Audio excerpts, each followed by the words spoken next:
You're talking about, essentially a program based on chemical rockets that would be completely understandable to Wernher von Braun, everything you're proposing. And there have been for, decades, conceptual designs for ways to get stuff into low Earth orbit for much less. For example, these are things like electromagnetic launch systems, air-breathing systems, space elevators, Lofstrom loops, all this sort of stuff. And it seems like you're spending a negligible amount of stuff that actually has a chance to reduce the cost of getting stuff into low Earth orbit.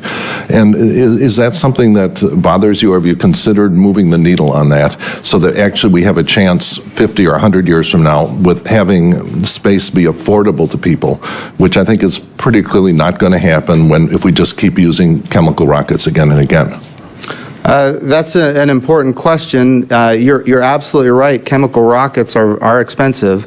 We're making really great advancements right now on the reusability of rockets, which is driving down cost and increasing That's not a major effect. I visited SpaceX, when this was still conceptual, hadn't been proven yet, and I asked the question, okay, if you reuse the booster, how much, let's say it all works, and that they're able to do it, you reduce your capacity to low Earth orbit because you have to retain fuel to land the booster.